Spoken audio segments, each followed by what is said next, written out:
की सड़क पर चलने का तुम शुल्क लेते हो, वो कहते हैं ये सुविधा शुल्क है। अरे देश की आवाम, अगर तुम लोग चलने का, वो कहते हैं अच्छी सड़क हो तो चलने का तुमको फीस देना पड़ेगा। मेरी उम्र 45 साल हो गई है। 45 साल में मैंने अपनी जिंदगी में आज तक एक भी पूरी सड़क बनी हुई नहीं देखी। आपने देखी है क्या? किसी ने नहीं देखी तो तुम सुविधा शुल्क काहे का ले रहे हो? चलो मान लेते हैं अच्छी सुविधा का शुल्क लेते हैं, तो भैया जो असुविधा होती है उसका जुर्माना तो देना पड़ेगा ना सरकार के किसी आदमी को। अरे देना चाहिए कि नहीं देना चाहिए? अगर सुविधा देने का हमसे शुल्क और टैक्स ले रहे हो तो असुविधा देने का जुर्माना कौन भरेगा ये बताना पड़ेगा ना उनको। हमारी डिमांड ये है कि टोल के ऊपर एक बोर्ड लगा हो जो बताए कि इस रोड का खर्चा इतना आया था, देश की जनता ने इतना पैसा भर दिया है, रोज आज इतनी गाड़ियां निकली हैं, इतना पैसा जमा हो गया है। जब सब कुछ ऑनलाइन है तो क्या वो हमको नहीं बता सकते कि भैया पैसा पूरा हो गया है, अब आप देना बंद कर दो। इस टोल के ऊपर खर्चा हुआ 600 करोड़ रुपया। टोल वालों ने कमाया कितना? 2000 करोड़ रुपया, और अभी भी टोल लेना जारी है। और ये एक टोल की बात नहीं है, ये पूरे देश के अंदर हर टोल पर यही हो रहा है।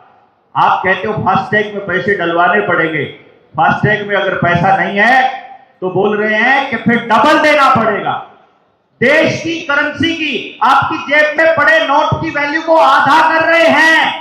देश के साथ गद्दारी है, देश के साथ धोखा है, ये देश विरोधी काम है। लेकिन इसके लिए कोई देश का आदमी बोल नहीं रहा, कोई पॉलिटिकल पार्टी नहीं बोलेगी, विपक्ष इसके ऊपर कुछ नहीं बोलेगा, आपका नेता कुछ नहीं बोलेगा, जिस पार्टी को समर्थन कर रहे हो कोई नहीं बोल रहा।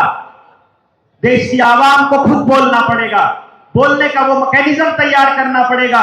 वो मैकेनिज्म और विचार को दूर दूर तक लेकर जाने के लिए ही जनता सरकार मोर्चा इस तरह के आयोजन कर रहा है कि आप एक बार जुड़िए तो सही, आप एक बार देखिए तो सही कि हमारे पास ऐसे ऐसे योद्धे हैं कि गांव के 2-4 महिलाओं को और नौजवानों को अगर सिखा दे तो गांव का एक भी बच्चा बेरोजगार नहीं रहेगा, इसकी गारंटी है।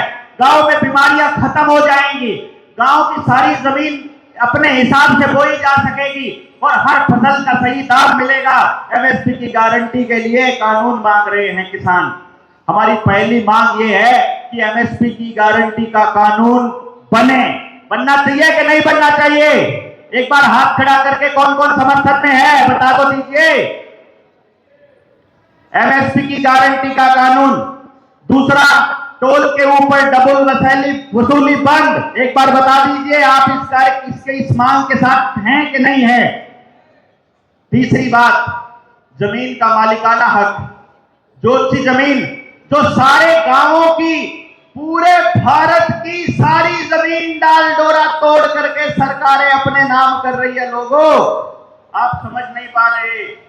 आपकी अस्पताल की, आपके जोहड़ की, आपके स्कूलों की, आपकी बड़ी की, जो चारागाह की, जंगल की, गौचरान की, आपके मंदिरों की, मस्जिदों की, गुरुद्वारों की, जहां जहां जो भी बना हुआ है सामूहिक, जो हमारे पुरखों ने दान दिया था, जो हमारे पुरखों ने अपनी जमीन छोड़ी थी, वो सारी जमीन लाल डोरा तोड़कर सरकार अपने नाम कर रही है या कर चुकी है। हमारी अगली डिमांड है कि ये जमीन वापस गांव की ग्राम सभा के नाम की जाए।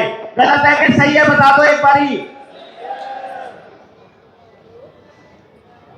बच्चों को पैदा होते ही इनकी मर्जी के इंजेक्शन लगने शुरू हो जाते हैं।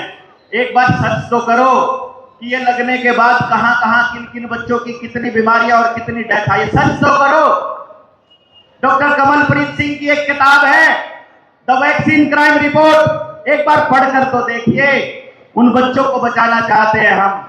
अरे एक बार आसपास देखो, जिस बच्चे को वैक्सीन नहीं लगी हुई और जिसको लगी हुई है, दोनों में कितना फर्क आपको आसपास नजर आएगा।